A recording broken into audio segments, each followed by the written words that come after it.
Hello friends, ओसो coding के channel पर आपका हार्दिक स्वागत है। एसक्यूएल फॉर बिगनर सीरीज में आज हम बात कर रहे हैं ऑर्डर बाय क्लॉज की और बिटवीन क्लॉज की। दोस्तों, अभी तक हमने सिंपल सेलेक्ट स्टेटमेंट का यूज़ किया, वेयर क्लॉज का यूज़ किया और उसमें एंड और नॉट, इन, डिस्टिंक्ट, इन सभी तरह की क्वेरीज को हमने एग्जीक्यूट किया। इस लेक्चर में हम डिस्कस करेंगे ऑर्डर बाय क्लॉज। जब मुझे डेटा सॉर्टेड फॉर्मेट में रिटर्न करना हो, प्रिंट करना हो, डिस्प्ले करना हो, तो हम लोग ऑर्डर बाय क्लॉज का यूज़ करते हैं। इंपॉर्टेंट क्लॉज है। और बिटवीन क्लॉज होता है जब मुझे किसी स्पेसिफिक रेंज के अंदर डेटा को प्रिंट करना हो। तो रेंज स्पेसिफिक अगर कुछ डेटा प्रिंट करना है तो हम लोग बिटवीन क्लॉज का यूज़ करते हैं। देखते हैं यहाँ पर सिंपल कॉन्सेप्ट है। Order by command is use to sort the result set in the ascending और डिसेंडिंग ऑर्डर। मतलब मैं चाहूँ तो डेटा को असेंडिंग ऑर्डर में ही प्रिंट कर सकता हूँ, चाहूँ तो डेटा को डिसेंडिंग ऑर्डर में प्रिंट कर सकता हूँ। तो select star from table name, ये तो बेसिक हो गया। अब हमें लगाना है ऑर्डर बाय और कॉलम का नाम। इसमें ये जो डिसेंडिंग मैंने लिखा है DESC, ये ऑप्शनल है। ये ऑप्शनल है, इसका मतलब ये हो गया कि अगर मैं इसका यूज़ नहीं करता हूँ डिसेंडिंग का कॉलम नेम सेमी कॉलन, तो ये सिंपली क्या करेगा, डेटा को बाय डिफ़ॉल्ट असेंडिंग ऑर्डर में प्रिंट करेगा। क्लियर। डिसेंडिंग के लिए अगर मुझे DESC आगे आपने अप्लाई कर दिया कॉलम के, तो ये डिसेंडिंग ऑर्डर में डेटा को प्रिंट कर देगा। तो बड़ा आसान कमांड है। ऑर्डर बाय बहुत इंपॉर्टेंट है। जैसे कहीं भी मुझे यहाँ पर डेटा असेंडिंग ऑर्डर में अगर रिक्वायरमेंट होगी तो क्या करेंगे, हम क्वेरी लिख सकते हैं यहाँ पर सेलेक्ट, मुझे नेम की रिक्वायरमेंट है मान लिया, ई नेम फ्रॉम एम्प्लॉय। हमने सारे नेम ले लिए यहाँ पर और अब हमने लिख दिया यहाँ पर ऑर्डर बाय, चाहे तो ई नेम भी लिख दें या फिर सिटी वाइज ऑर्डरिंग करके भी डेटा को रिटर्न कर सकते हैं अपन। तो ऑर्डर बाय ई नेम जैसे मैंने बोला, तो ये नेम के बेसिस पर डेटा असेंडिंग ऑर्डर में प्रिंट कर देगा। आप स्टार लिख दोगे तो पूरा डेटा आ जाएगा, पर सॉर्टिंग किसके बेसिस पर होगी, नेम के बेस पे। क्लियर। अगर मुझे सिटी की रिक्वायरमेंट होती, या चेक में सिटी के हिसाब से लगा रहा हूँ, तो सेम क्वेरी में आ जाएगा select star from employ order by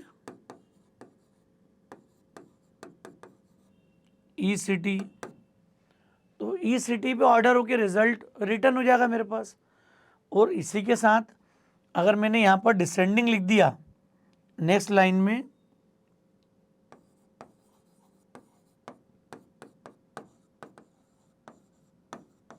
star from employ और वेयर, सॉरी वेयर लगा दिया मैंने गलती से, order by e name DESC। Descending के फर्स्ट 4 कैरेक्टर ले लिए हमने। तो ये दो जो क्वेरी है, ये असेंडिंग ऑर्डर में डेटा प्रिंट करेगी based on name and city. और थर्ड क्वेरी आपको नेम के डिसेंडिंग ऑर्डर में डेटा फिल्टर करके देगी, रिटर्न करके देगी यहाँ पर। तो ये तरीका हम अप्लाई कर सकते हैं इसी डेटा सेट पे। तो हम लोग क्वेरी चला सकते हैं यहाँ पर सिलेक्ट स्टार फ्रॉम, पहले मैं जनरल डेटा लिख रहा हूँ यहाँ पर ताकि टेबल शो हो जाए। क्लियर है केस, समझ में आ रहा है केस क्या करना है हमको यहाँ पर। अब नेम प्रिंट होने के बाद नेक्स्ट में क्या कर रहा हूँ क्वेरी, अब select star from employ order by e name. देखो अब आप आरव, आरोही, आदित्य, अमित, अवनी, दिव्यांश, ईशान, राहुल, राजेश, रुद्र, संजय, युवराज, मतलब डेटा पूरा आया, कंप्लीट टेबल में आया, लेकिन जो फिल्टर है वो किस कॉलम पे लगा हुआ है, ई नेम पे। तो ई नेम के हिसाब से बहुत पावरफुल कमांड है ये। ऑर्डर बाय क्लास बहुत इंपॉर्टेंट है। जब कभी आपको डेटा ये फिजिकली चेंज नहीं कर रहा है, फिजिकल अगर मैं इसके बाद स्टार दूंगा तो ओरिजिनल टेबल तो यही है। जब मैं फिल्टर कर रहा हूँ तो फिल्टर के हिसाब से वो ऑर्डरिंग कर रहा है। जो रिजल्ट सेट आपको मिलना है उसमें ऑर्डरिंग होगी। अभी मैं इसी में अगर वेयर लगा दूं, पहले employ where E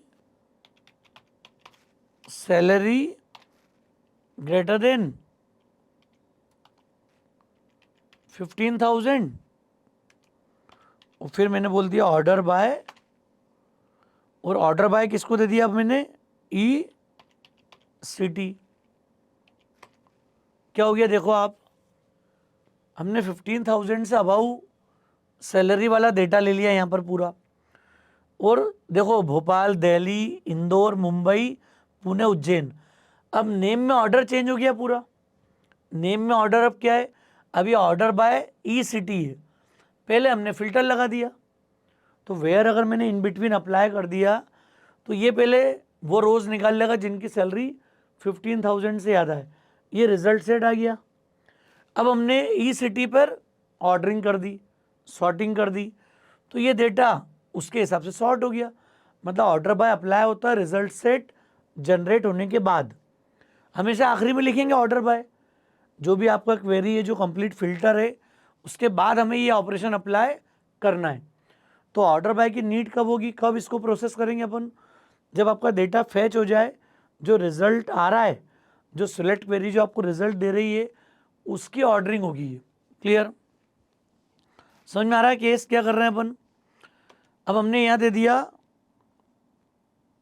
simple order by e name descending semicolon. अब नेम के ऑर्डर पे मैंने डिसेंडिंग दे दिया यहाँ पर। देखो आप, ये पहली वाली टेबल की अपोजिट हो गई ये नेम। क्लियर, इधर आरव लास्ट में आ गया, युवराज, संजय, रुद्र, और नेम के बेसिस पे डेटा फिल्टर हो गया। क्लियर, यही फिल्टर मैं 17,000 का चेक लगा दूं उसके बाद भी कर सकता था। फिर e salary greater than 17,000 order by e name DSC। Name पे मैंने चेक लगा दिया डिसेंडिंग ऑर्डर का यहाँ पर। क्लियर है केस।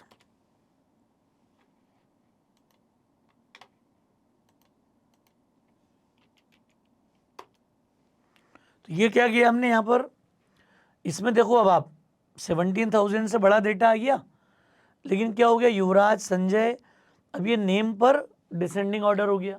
क्लियर, जो भी डेटा मेरे पास आ रहा है फिल्टर में उस पर ये ऑर्डरिंग कर देगा यहाँ पर। तो ये ऑर्डर बाय क्लॉज का रोल है। मैं चाहूँ डेटा असेंडिंग में, डिसेंडिंग में, सैलरी में चाह रहे हो आप कि टॉप सैलरी सबसे पहले आ जाए, फिर सेकंड, फिर थर्ड। हालांकि मैं नेस्टेड क्वेरी वगैरह जब बताऊंगा तो कई बार ऐसे क्वेरीज आती हैं कि सेकंड लार्जेस्ट सैलरी प्रिंट करो, थर्ड लार्जेस्ट प्रिंट करो, इस तरह के कॉन्सेप्ट भी आएंगे आगे। अभी हम तो फंडामेंटल लेवल की क्वेरीज देख रहे हैं, फिर हम एडवांस लेवल की बात करेंगे यहाँ पर। तो हमने बोल दिया सिलेक्ट ई सैलरी, ये मैं स्टार ही बोल देता हूँ और सैलरी पे डिसेंडिंग कर देता हूँ ताकि पूरे पूरे रिकॉर्ड आ जाएं। ये हमने बोल दिया एम्प्लॉय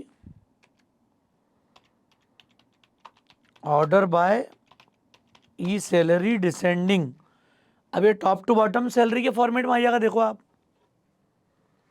अब क्राइटेरिया ना तो सिटी है ना नेम है। अब ऑर्डरिंग कैसी, 45,000, 40,000, 35, सबसे कम सैलरी लास्ट में आ गई 12,000। तो ये बड़ा इंपॉर्टेंट केस है कि मैं ऑर्डरिंग सॉर्टिंग सिटी पे भी कर सकता हूँ, नेम पे कर सकता हूँ।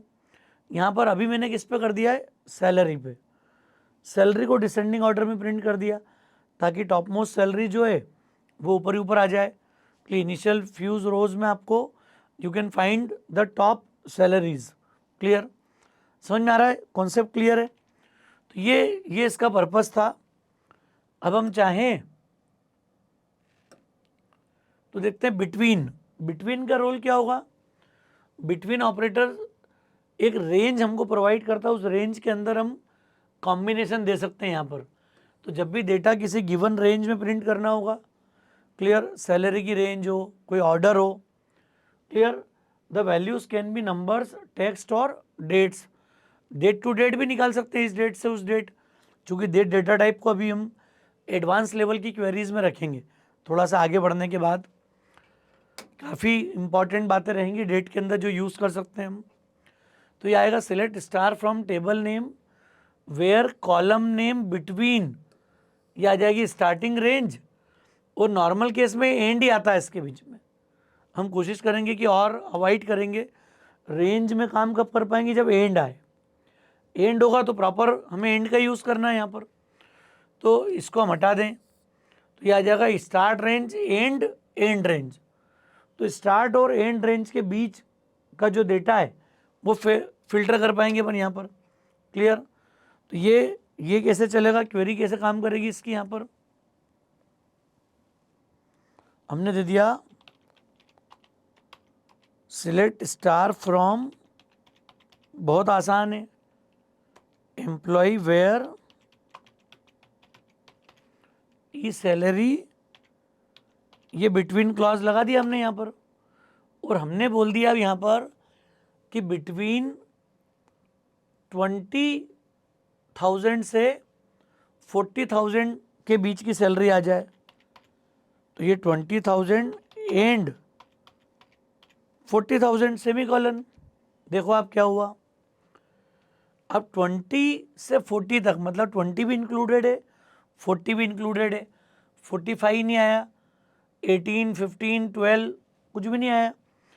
तो 20 से 40,000 के बीच की रेंज वाली सैलरी वाले सारे एम्प्लॉय की इन्फॉर्मेशन प्रिंट कर देंगे हम। हालांकि बिटवीन का यूज़ हम लोग जब नॉन इक्वल जॉइन करके कॉन्सेप्ट आता है कि अगर मैं मान लूँ कि दो टेबल में कुछ भी कॉमन नहीं है, फिर भी पहली टेबल के क्राइटेरिया के बेस पर मैं दूसरी टेबल से अगर डेटा फेच करना चाहता हूँ तो भी बिटवीन को रेंज वगैरह बना के हम यूज़ कर सकते हैं यहाँ पर, क्लियर। सैलरी की ग्रेड वगैरह डिफाइन करना हो कि ए ग्रेड की सैलरी किन की है, बी ग्रेड की किन की है, सी ग्रेड की किन की है, तो ग्रेड के साथ हम वो सब प्रिंट कर पाएंगे सारी बातों को यहाँ पर। तो ये बिटवीन क्लॉज का रोल है। हम यहाँ पर अभी चूँकि डेट हमने पढ़ी नहीं है तो डेट के साथ में और प्रैक्टिस करेंगे आगे, कैसे मुझे एक डेट से दूसरी डेट के बीच की ज्वाइनिंग वाले एम्प्लॉय को देना है, क्योंकि मैंने कॉलम भी नहीं लिया है ज्वाइनिंग का यहाँ पर, क्लियर। डेट ऑफ बर्थ नहीं ली कि इस डेट के पहले और इस डेट के बाद वालों की मैं लिस्ट ले पाऊँ। सब कुछ आगे देखेंगे हम यहाँ पर क्वेरीज के साथ में। तो दोस्तों मुझे उम्मीद है लेक्चर आपको समझ में आया होगा। लेक्चर ठीक लगा हो तो फ्रेंड्स को ज़रूर शेयर कीजिएगा। ओसोप कोडिंग को अगर आपने सब्सक्राइब नहीं किया है तो मेरा रिक्वेस्ट है चैनल को सब्सक्राइब जरूर करें। Thanks a lot.